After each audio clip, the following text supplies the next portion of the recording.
Hi guys, happy Monday.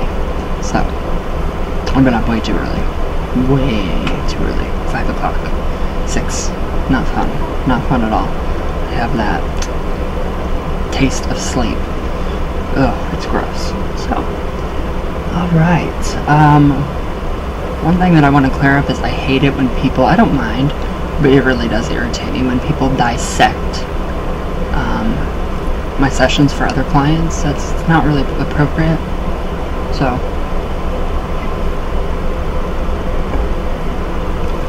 I don't think it's appropriate at all. It's between the reader and the client. That's it. So, I just think that's very rude. Anyways. So, I don't know. It's cold. It's very cold. So, we're gonna do tarot today with, where did we leave off last time? Did we leave off with the Hierophant? I'm not sure. I'm not sure. So, okay, but first, before we go into the tarot, Ouija boot campers, how are we doing? Are we good? I know you guys are working. I know you guys you're busy and you have shiny up job. But you're lucky. And I know that, we are all, everybody's following along. And I'm really glad that everybody has. I just feel like I just had an out-of-body experience that was very odd. Like I could feel myself beside myself. Very strange. So, you guys are doing great. You guys are doing amazing. So, I just gotta tell you that. You guys are just amazing. So, yeah, I'm trying to mix it up and make it just a little bit different, a little more magical from the last courses. So, I know I've given you guys a lot of information. So there's some stuff that it's a reflection, never mind. I'm like, what is that in my computer? It's my own reflection. So, I just kind of wanted to go over a few more things that I thought was pretty amazing. Pretty amazing. Alright, so, you know how we evoke. So this is pure necromancy. So this is from the book, The Doctrine and Ritual of High Magic, by Eliphas Levi. I can't talk. So, alright, this may give you more help with your Ouija sessions. So this is where the reenactment really comes into play. And you guys will love what he has written. I really wonder if Eliphas Levi has incarnated, or if he has not, if he was completely done. Because I have questions. Where we are, dude. I have questions. So, yeah, this book, I definitely recommend it. Bookoutlet.com. $8. Cheap. So, on necromancy, the type that we do, which is not technically necromancy. So listen to this. This is just good stuff. So, alright. So in Necromancy, chapter 13. Fitting. Very fitting. 13 is a very magical number. Okay. So, this reinforces and reassures me of everything that I have taught you guys, that I am actually teaching you guys the right things. So it's very odd. And it's just very odd, so be sure you do your reenactments. And the imagination, it is key. It is so, I know I repeat that a lot, but that is key. So, alright. We have boldly stated our thoughts, or rather our convictions, regarding the possibility of resurrection in certain cases. So yes, people can be resurrected from the dead, but it has to be under a certain context, under certain circumstances. Yeah, it requires a lot. if we could actually raise people from the dead, resurrect them, yeah, I don't think we would even be here. So, alright.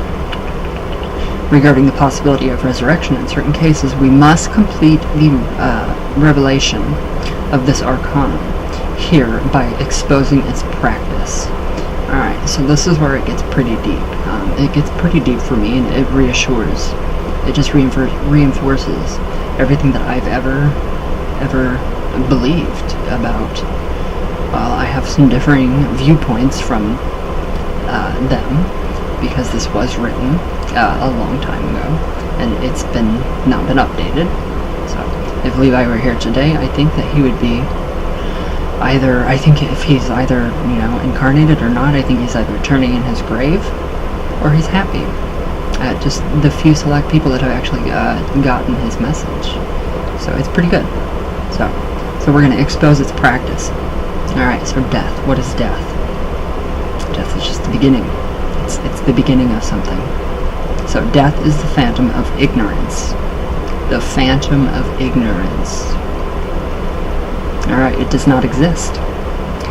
All is alive in nature, and it is because all is alive that everything increasing incessantly mutates and changes form. So we all know that from science. Like, what, 6th grade? Biology? Nothing can be destroyed.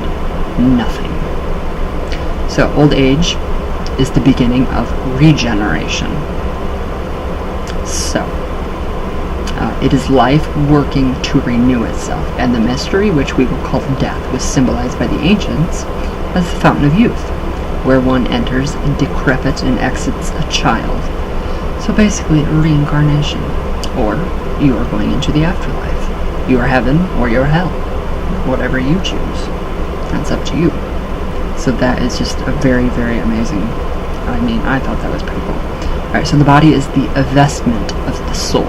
So when this vestment is completely used, or gravely and irreparably torn, the soul leaves and does not return to it. But when, by some accident, the soul escapes this vestment without the latter being either worn out or destroyed, the soul can, in certain cases, return to the body. So, either by its own effects or with the assistance of another will, which is stronger and more active. So you have got to have a lot of power, willpower, that is, to effectively bring somebody back from the dead. If that were to ever even happen. So death is neither the end of life nor the beginning of immortality. It is the continuation of the transformation of life. So just death is just the body ceasing. Just old age, all that good stuff. Alright, so as transformation is always progression, there are a few who are apparently dead we consent to live again. This is to say, go back to the vestment they have just left. So this is what renders resurrection one of the most difficult works of high initiation. Also, success is never infallible and must always be regarded as accidental and unexpected. So, this is pretty cool. This just explains everything in a more occult sense. So, to resuscitate a dead man, one must suddenly and energetically tighten the strongest chains of attraction that can link him back to the form he just left. So, it is thus necessary first to know this chain. And we already spoke about magical chains. Those connections, those feelings, the feelings that we have for somebody that has passed over, like, say my grandma. I still have feelings for her, of course. Those chains are connected even in death. So, okay. Yes, you have to tighten the strongest chains of attraction that can link him back to the form he had just left. So, then to be able to control it and then produce an effort of will large enough to to instantaneously relink him to it with an irresistible power. So although it says all this, we say is extremely difficult, but not absolutely possible. So the people that die for like 5 minutes, that's literally resurrection in the scientific sense. So literally. Alright, but yes, it's not absolutely non-possible. So, a prejudiced material scientists do not admit resurrection as part of the natural order in our day, and are disposed to explain all the phenomena by this order, by more or less complicated and a more or less long symptoms of lethargy. So, that's what death is. A very lethargic state. Or so I read. So, a Lazarus resurrected today before our doctors would simply be noted in their official reports to their academies as a strange case of lethargy, accompanied by the beginning of an apparent putrefaction and a relatively strong body odor. So we would name it an exceptional accident, and all will have been said. So, alright. So, to say that resurrections are possible outside of the laws of nature and thought,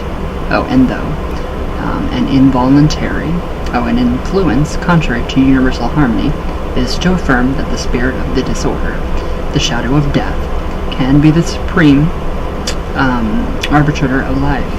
So let us not argue with the worshippers of Satan and move on. So I don't kind of understand where he's coming from there. So, but it is not religion alone which attests to the facts of resurrection. We have collected several other examples. An occurrence which struck the imagination of the painter Greuze was produced by him in one of his most remarkable tableaux. An unworthy son, beside the deathbed of his father, grabs and tears up a testament, which was not favorable to him. So, the torn testament, it's lost. So, it should have been in the Bible, but it was lost. So, where did it go? Okay, so the father reanimates, rushes up, curses his son, and then lies back down to die a second time. It's very, very confusing. So, an analogous and more recent occurrence, I'm tired, was attested to us by eyewitnesses. A person betraying the confidence of his friend, who just died, took back and tore up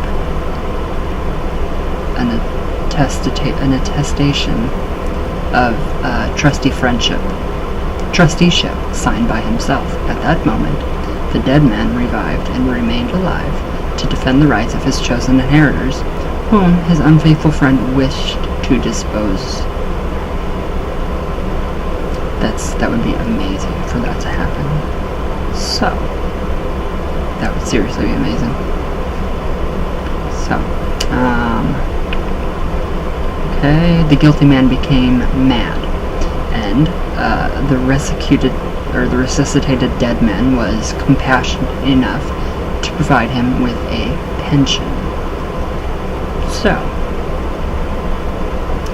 pretty cool. It's pretty neat. So, when the Savior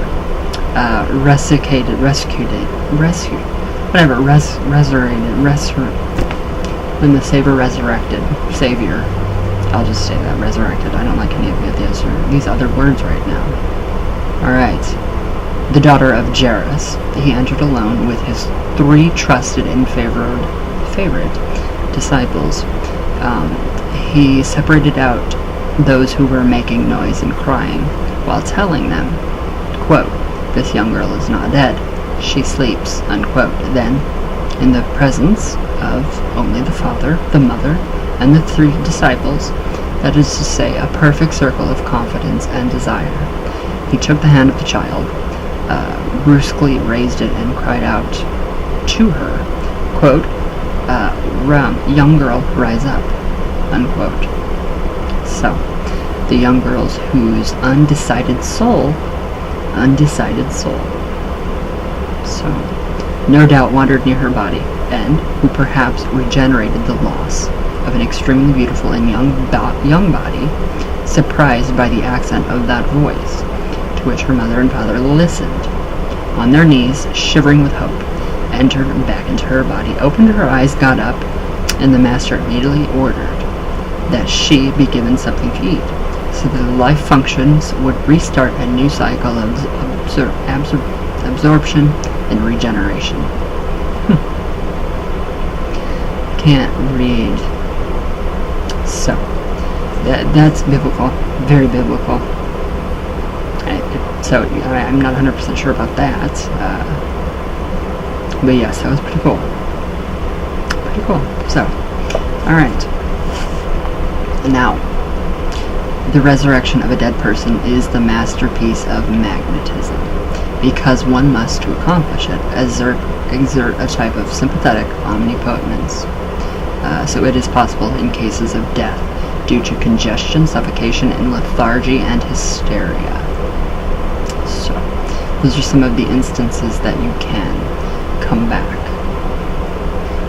So, alright, now, here we go. So it may sometimes suffice to take the person by the hand and energetically raise it while loudly calling out their name.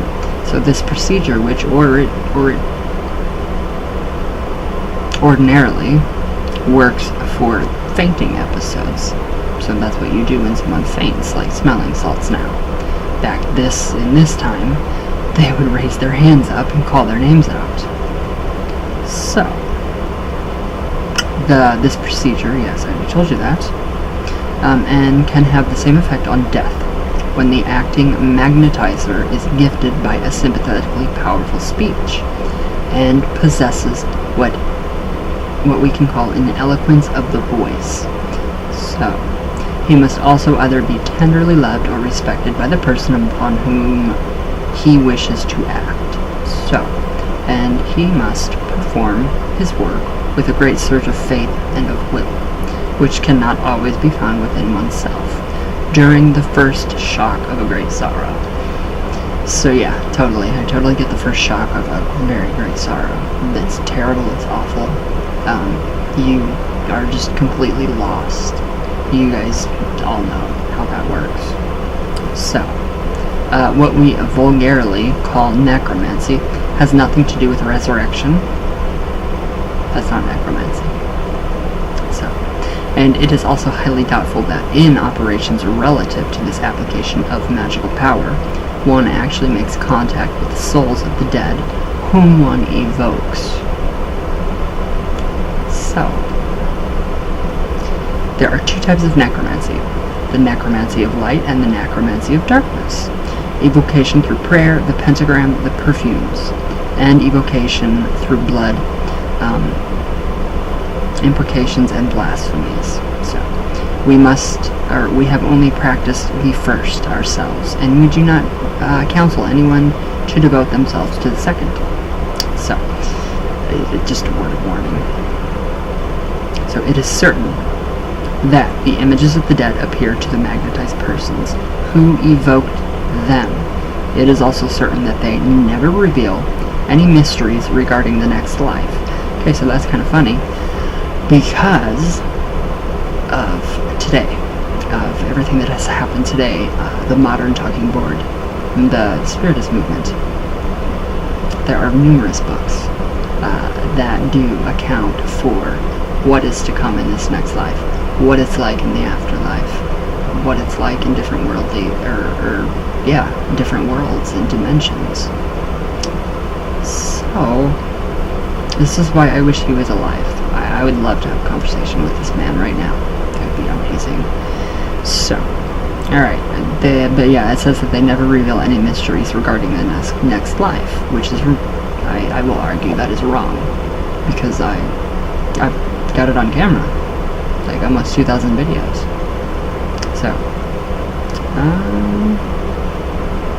So we see them again in the manner they would still be in the memory of those who knew them, so no doubt in the way which their reflections left their imprint upon the astral light. So that goes to show that we are literally tapping into that person, their consciousness, through the astral light.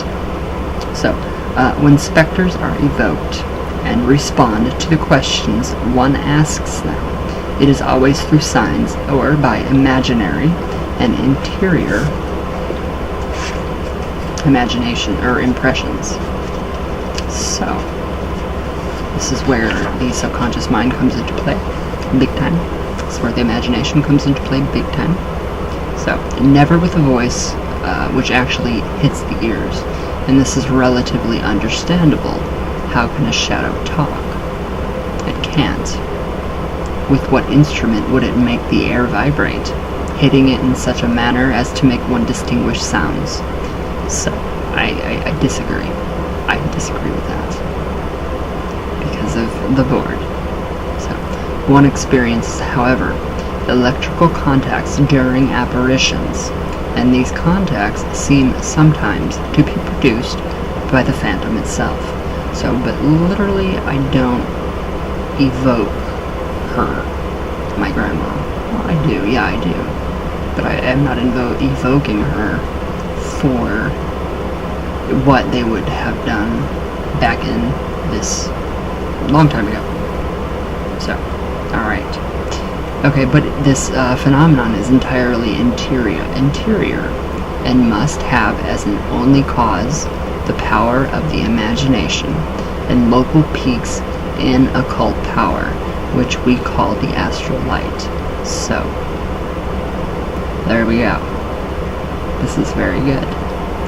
So, which proves that spirits, or at least specters believed to be such, actually affect us sometimes, but we are unable to touch them, and it is one of the most frightening circumstances regarding apparitions, because the visions sometimes appear real, and we cannot remain emotionless when our hand passes through what seems to us a body without touching or encountering anything.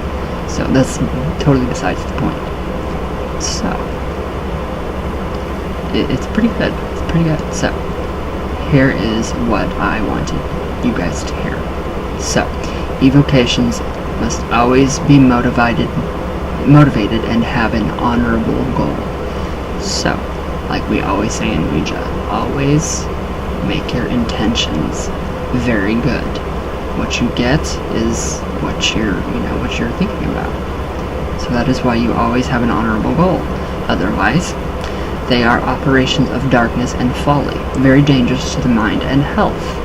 To evoke purely out of curiosity and to find out if one will see something is to be disposed in advance to tiring oneself for nothing.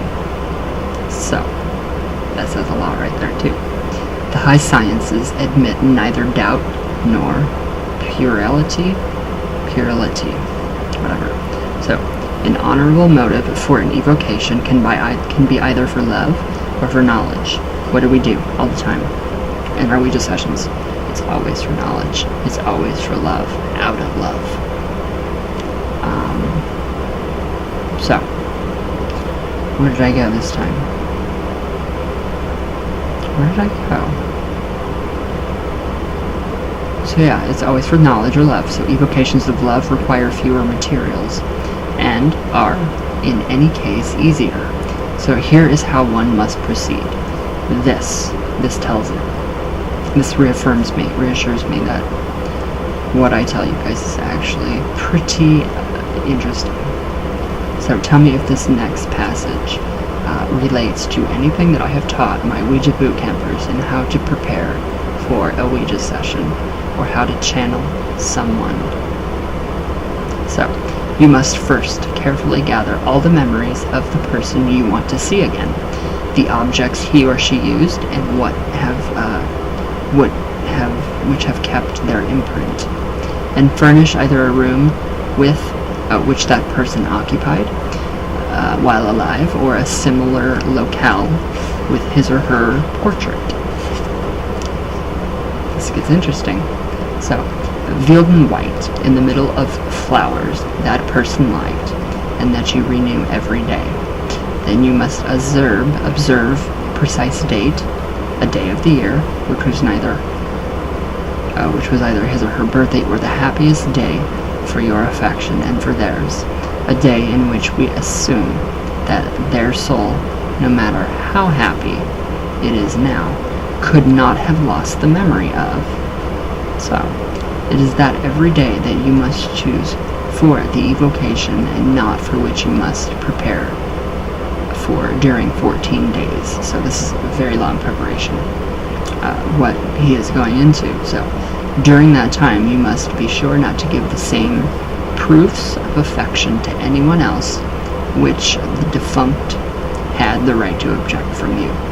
So you must observe a strict chastity, live in retreat, and only have one modest meal, as well as a light snack each day.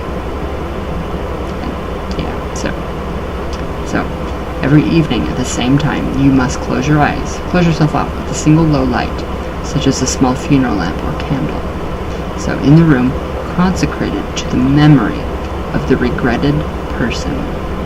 So you place this light behind yourself, and then uncover the portrait, in the presence of which you remain silent for an hour.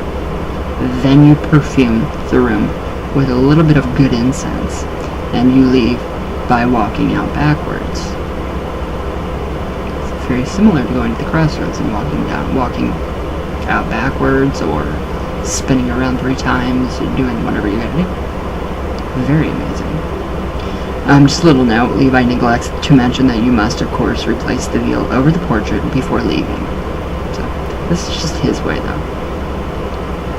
So, on the days set aside for the evocation, you must prepare right from the morning as though for a celebration.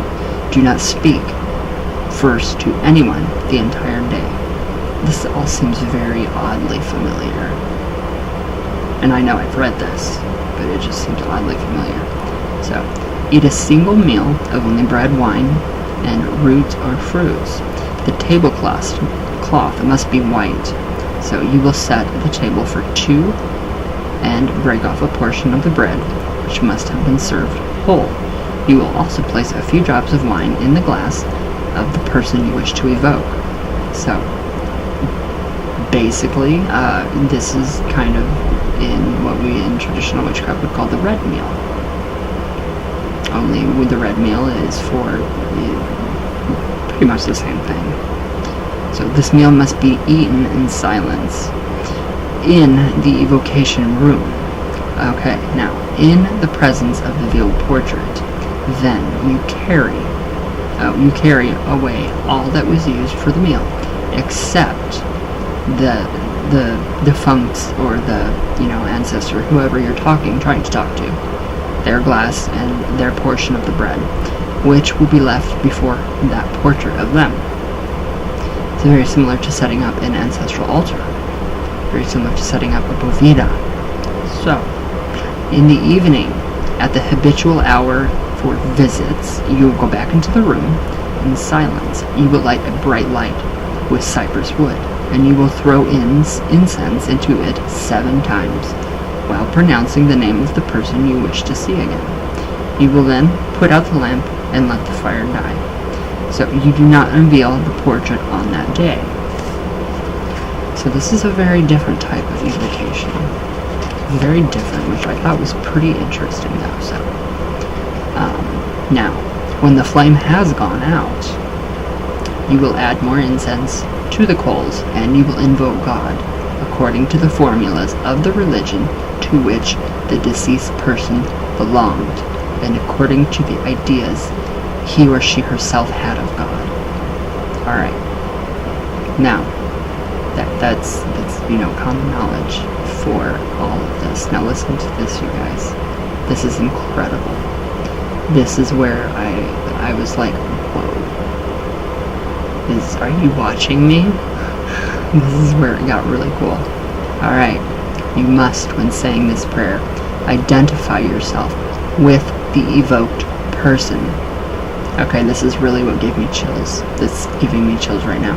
Speak as that person would. believe in a certain manner in which that person believed. Then, after a quarter hour of silence, talk as though that person was present, with affection and faith, while praying to them to show them to you. So renew this prayer mentally while covering your face with both hands. Then call out to the person three times in a loud voice. Wait while kneeling and with your eyes closed or covered for a few minutes while speaking to them mentally. Then call out 3 times to the person again in a soft and affectionate voice. Slowly open your eyes. If you see nothing, you will have to try these experiments again in a year's time and up to 3 times. Okay. It is certain that by at least the 3rd time, you will obtain the desired apparition, and the longer she or he took, the more she or he will be visible and strikingly real. So we're talking about imagination, putting yourself in that person's shoes, putting yourself in that role, reenactment, imagination. It all interlocks. It all interlocks. That was just amazing. That was amazing. Now, evocations of science and intelligence are done with more solemn ceremonies. If the evocation is of a famous person, one must meditate over 21 days on his life and writings, or her. Get an idea of that person's personality, of their countenance, and of their voice. Speak to them mentally and imagine their responses. Carry on your person the portrait, or at least the person's name. Be sure to keep a vegetarian diet during the 21 days and be on a strict fast for the last 7 days. Then construct a magical oratory, just as we described in chapter 13 of our doctrine.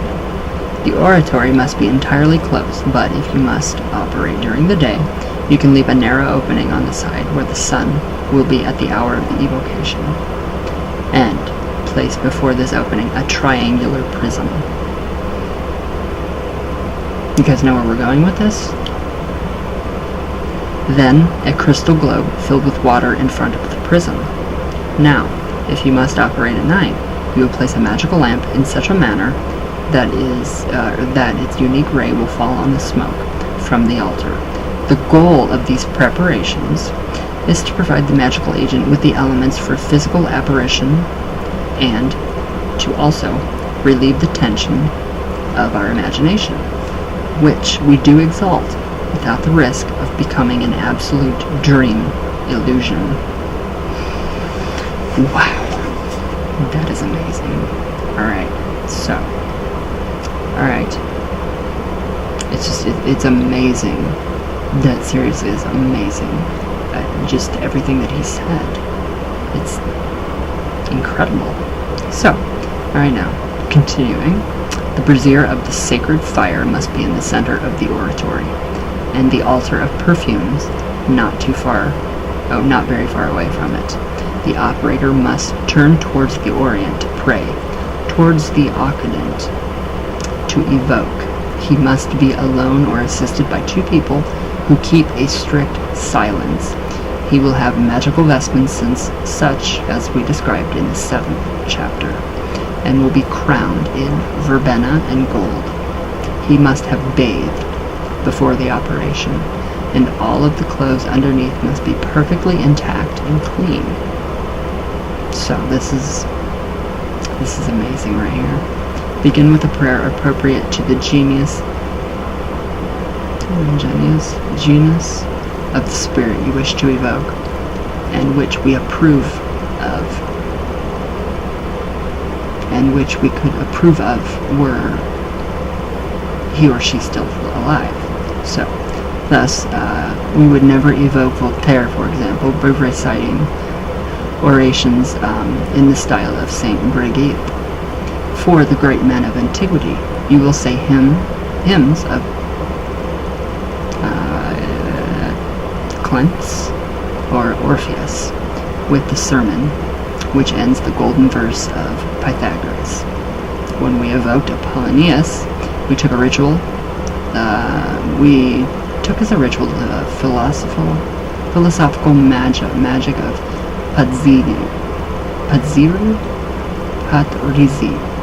Patrizi, which contained the doctrines of Zoroaster, and the works of Hermes Trismegistus. We read aloud Apollonius's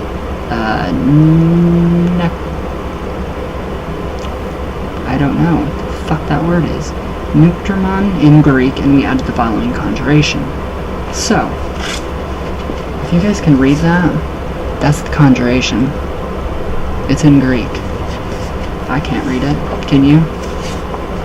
So this was just amazing. I mean, yeah, alright. So yeah, this conjuration is composed of 3 passages in Greek from the writings of the Renaissance occultist Francisco Pazziri.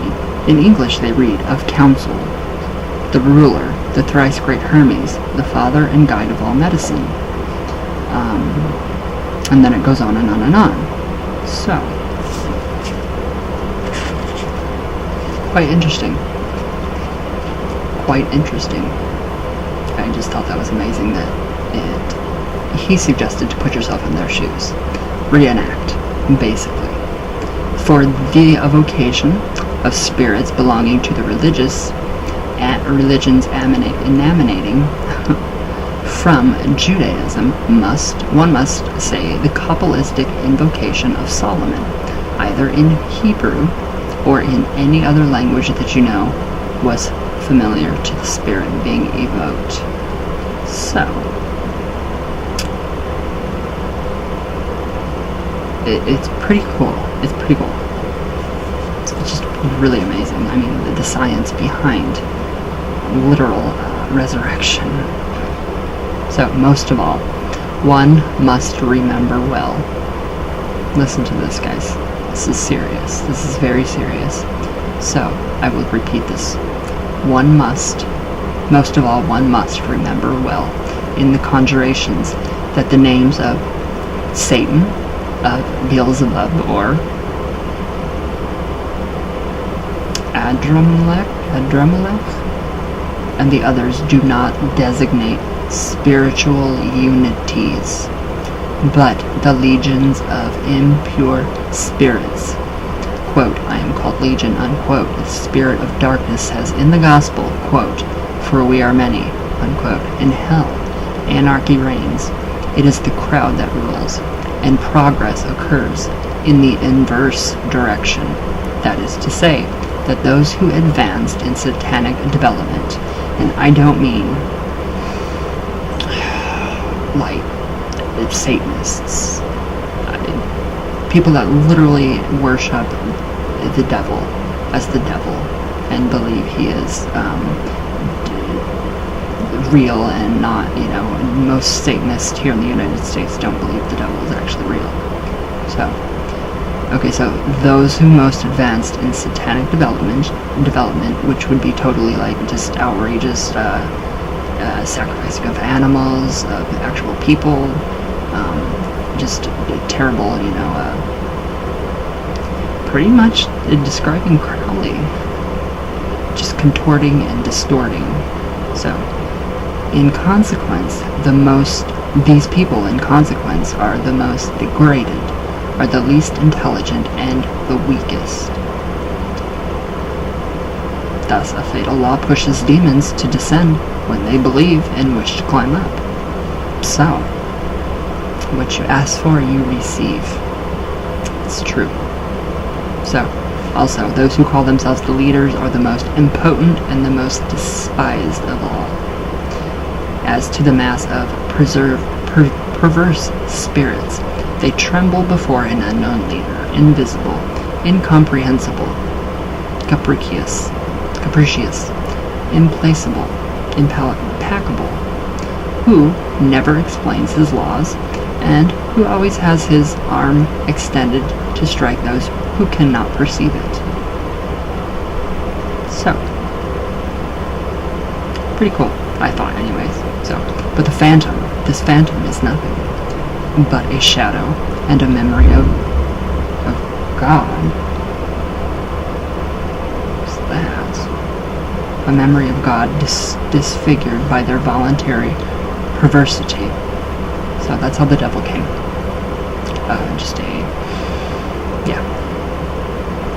And remaining in their imagination like the vengeance of justice and the remorse of the truth. So, what does that say? Why do we think? Why are most of these people usually sick?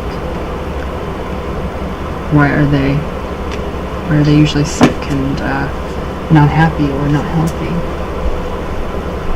It is because I think my chair's gonna break. It is because they are not spiritually progressive. So, yes, I know I wear Baphomet. But Baphomet, as in a Ouija session, has said his image has been distorted. And for me personally, not to even deal with that side of him. That's man's doing.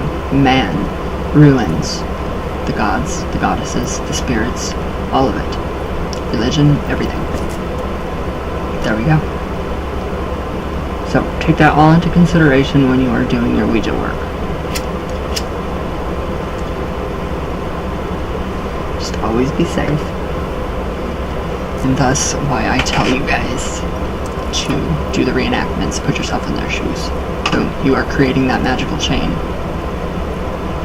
Excuse me, to them. And, kaboom. There you go. There you go. It's amazing. Oh, excuse me. Alright. That was a lot. Yes, that's just, I love that. I love that passage. I love how he had went about to explain how the vulgar and the perverse do actually ruin the good side of spirituality. So, alright, now for the tarot. So, since the tarot is all related to this, to life, the 22 archetypal universal energies, we are at the Hierophant. So, it looks like a religious leader. And then there's some people down here that don't look like they would belong with him, correct? And he has the hat of the papacy on, so he resembles the Pope, right? So there's light and darkness within this. And the Hierophant, I don't know if I went over this or not, so I'm going to do it again. Alright, so the Hierophant. A religious leader stands in his temple, his followers at his side. His crown is faced with the sun. One horn of the crescent moon is visible. In his right hand he holds a card that is pierced by the light ray of his vision. In his left hand is another card. It is from the Cosmic Tarot deck, but only the back of it can be seen. So, a dove flying among the pillars of the church is symbolic of the spirit, which would be Sophia, the Holy Spirit. Female is my total, I'm convinced. So, the light that bends around the Hierophant is generated by the Ankh, the Egyptian symbol of life. So, the two green banners that edge the image symbolize the presence of nature. Even in the most refined temples, the cosmos is visible through the opening of the stones. So, very, very good card. Very good card. You can learn a lot from that card. Alright, so, the Hierophant within the cosmos. So, the cosmic meaning, the spiritual meaning of the Hierophant. I don't know if I'm even saying that right, but oh well. So, some people see in the starry night constellations. Some see a chaos of lights. A scientist takes fossils as proof of evolution on Earth, which, by the way, I think, personally, evolution, the Big Bang, came from the All. God, Goddess, Spirit, Source, whatever you want to call it. So, now a fundamentalist Christian may consider those same fossils to be snares put down by the devil in order to delude mankind into discounting the Genesis account of creation. Yeah, that's kind of odd. So, each believer considers his or her own belief system to be the absolute truth. So, this is why the Hierophant is a paradox. Alright, the Hierophant is a paradox of differing points of views, pattern or chaos, divine law or random circumstances, evolution or creation. He does not cause anything to happen. He's not creative. One would say he is a figment of the mind, the cosmos as we see it. As ordinary mortals, we are too conditioned to understand the true nature of things, and we cannot create anything new. We can only speculate and reform the materials we have in our realm. So does that make sense? I thought that was pretty interesting. So, alright, now the Hierophant within the human community. So without, within, out there, outside in the world. Not the cosmos, but the human community. So, alright, the male followers of the Hierophant are dressed in church clothes. Now, one in an outfit that resembles a cardinal's gown and a cap, except that it is blue, and the other in black, a black gown and a white collar. They represent the conventional side of religion. So, dogma, ethics, hierarchy, scripture, as well as the speculations of theology and cosmology. So, the women are more unorthodox. Their gold hoop earrings give them a gypsy flavor. The white head covering worn by the foremost woman recalls the veils worn in church by Roman Catholic women up into the 60s. Wow. Up into the 60s. That was not long ago. At all.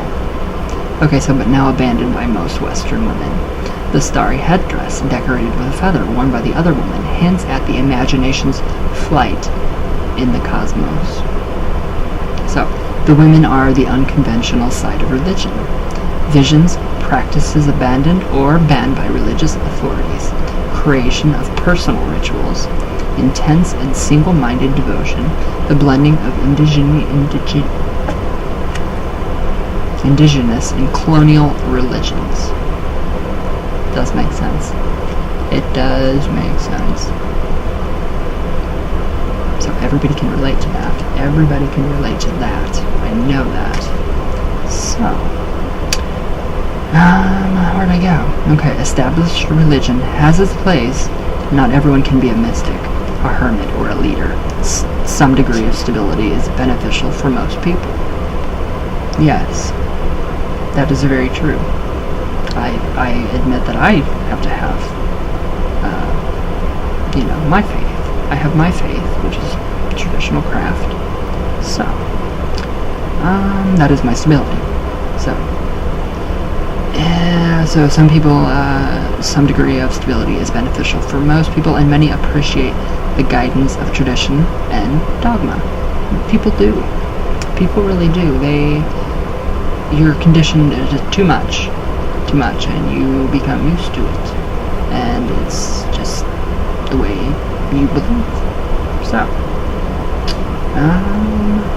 So religions such as Roman Catholicism and Tibetan Buddhism value lineages of sages, such as the Pope and the Dalai Lama. I did do this card yesterday, who confer on their followers knowledge and sacramental practices.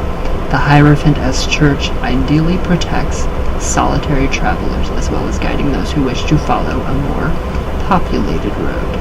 He can provide the ground for spiritual practice, as well as a guide to ethical behavior. In that respect, the Hierophant symbolizes the prevalent morality of a social group. So, the Hierophant can also drop the seeds for neurotic guilt, intolerance, and an unhealthy suppression of natural appetites and instincts. Faith can be mindless conformity, or it can be an experience that bypasses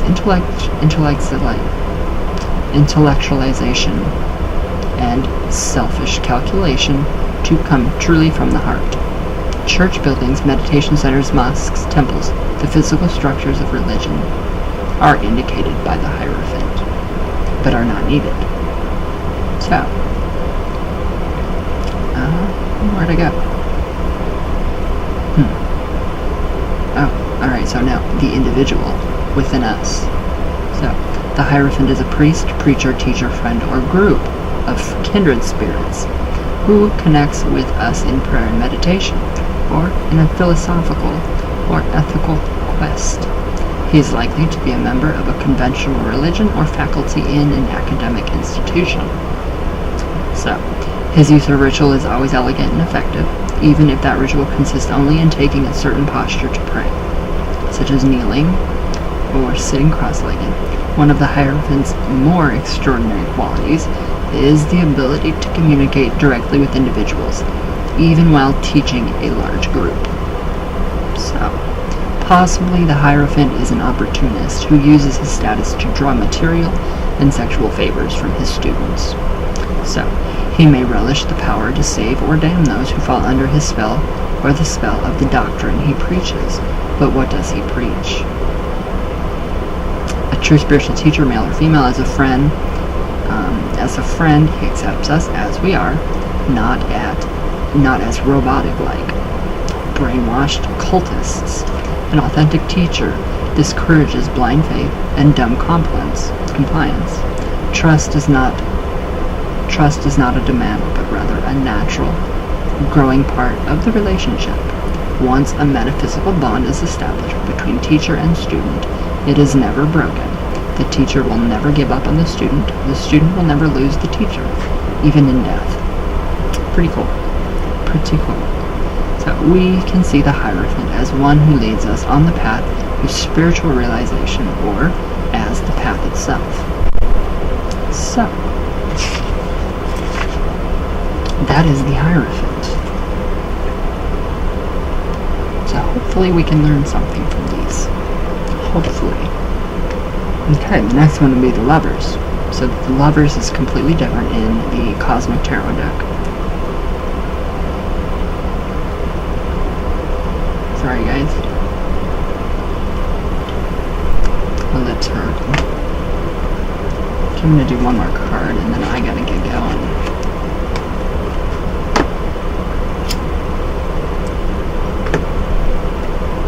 Alright, the Lovers. Let's see. See if I can find them.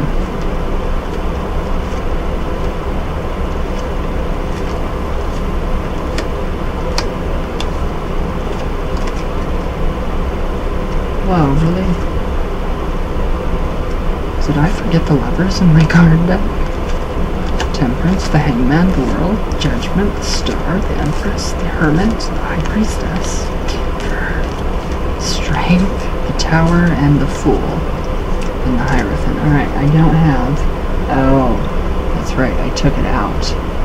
That was when we were doing the course on... We were working together on ceremonial magic. So, the Lovers, you guys know that card.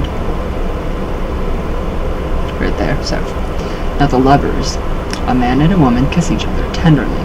Stars glimmer in their hair. The crown on the man's shirt shows that he feels like a king. The land around is vibrant with life. The water is a pool of love. Two birds are highlighted with a golden disc. Love can give us wings, lilies, and red tulips grow near. A six-pointed star flaming a yin-yang symbol is generated from the kiss. That is so romantic.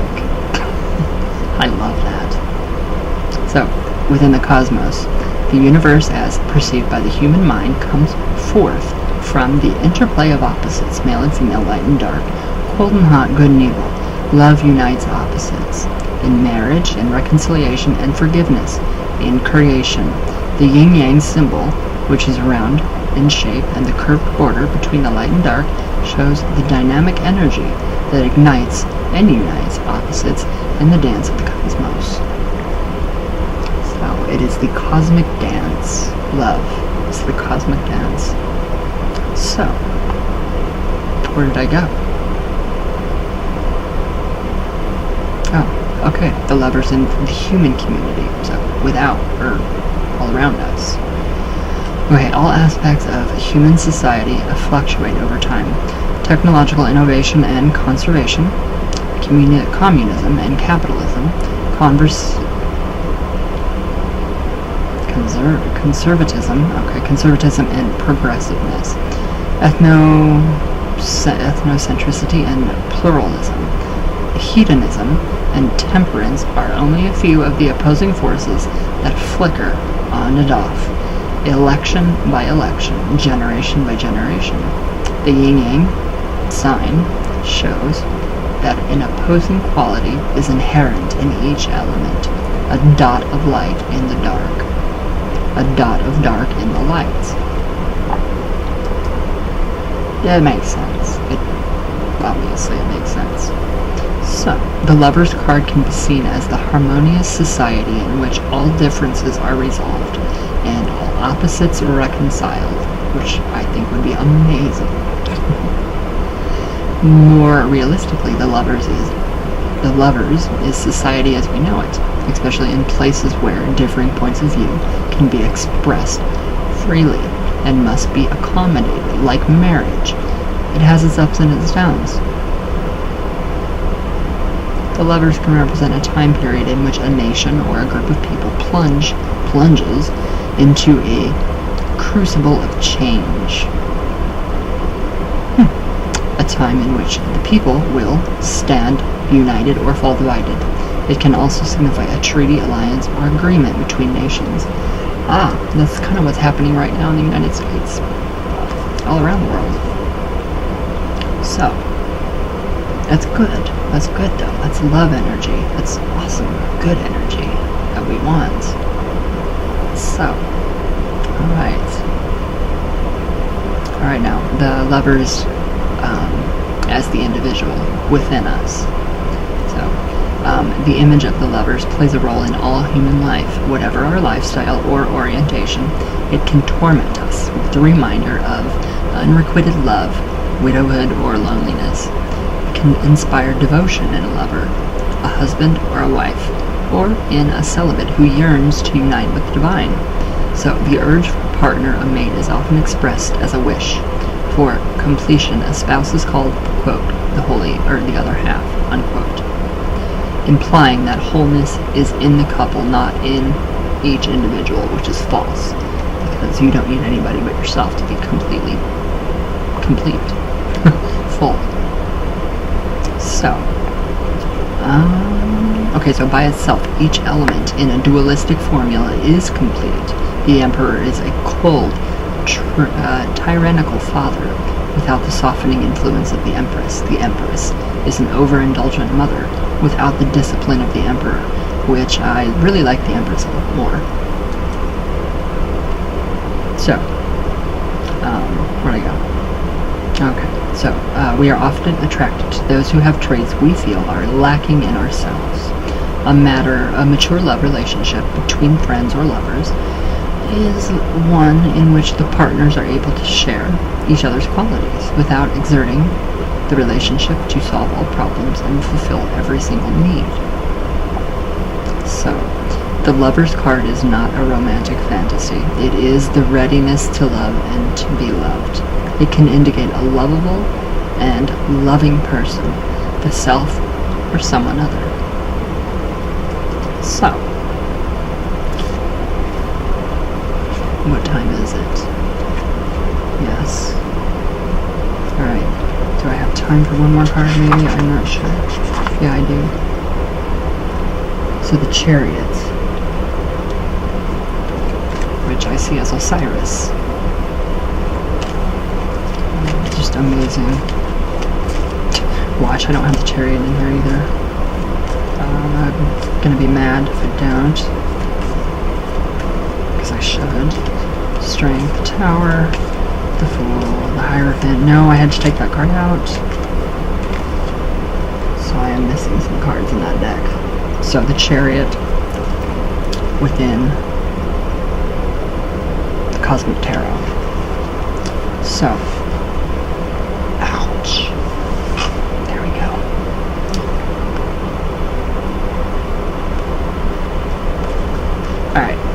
So 2 horses pull a chariot, in which a bearded man stands. The astrological symbol of Cancer is on the warrior's belt, a quiver of arrows.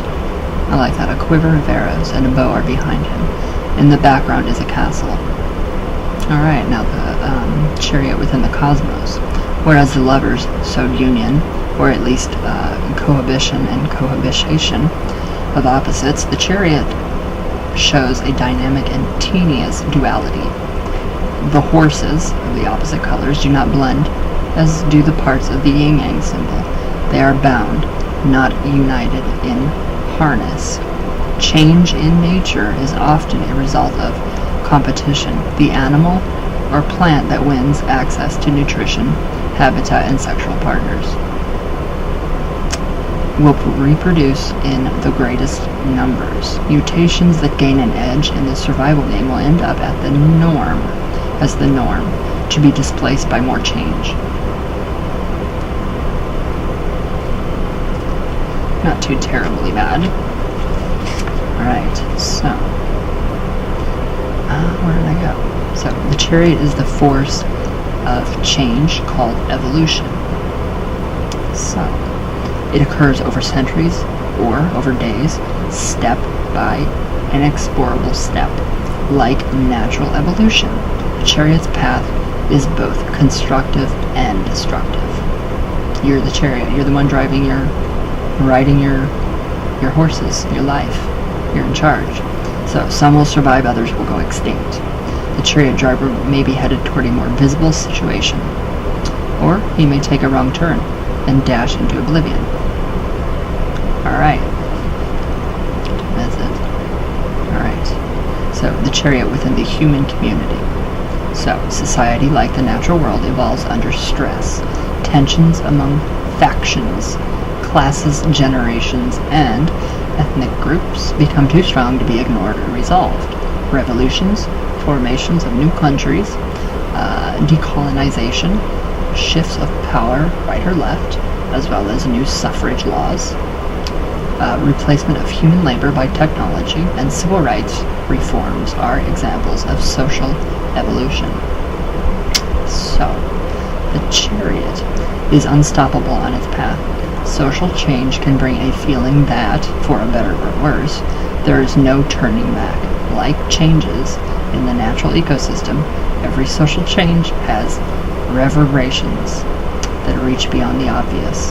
So, the warrior, driver of the chariot, is on a rough ride, and he must retain absolute control of the horses. Much can be accomplished through the harnessing of the powers that oppose each other. That is a secret of the 7 Hermetic Principles. So, confrontation can lead to constructive change. However, should the horses become implacable rivals, disaster will result. So, in human society, this is the win-lose injury, retaliation mentality. So, with one side up and the other down until the next upheaval, in a vicious cycle of power grabbing that escalates into the calamity of war. So the image on the chariot card can be seen as a tyrant, the driver, exercising power over his subjects, the horses. The most effective social motivation, though, comes from the people themselves. Ideally, the chariot card is an integral image of a progressive society whose people are both driver and horses, in control and willing to work together for everyone's benefit. So, a very good card. The individual, the chariot within us. So, the charioteer within a chariot is like the crab, symbol of Cancer, who rides within a shell. Armor, protection, security, and home are important to the person represented by the chariot card. So, by extension, he has a keen sense of privacy, emotionally and physically. So, the chariot points to someone who is a survivor. Stick with this person during a shortage. His need for security. could be with an awareness of the laws of supply and demand. So, means that he'll always have a stash to share. True, I do. No, I'm kidding. His relationships are governed by the same principles. He is most giving and most clinging, playing generosity against possessiveness. So the horses are black and white, indicating the interplay of physical and mental forces.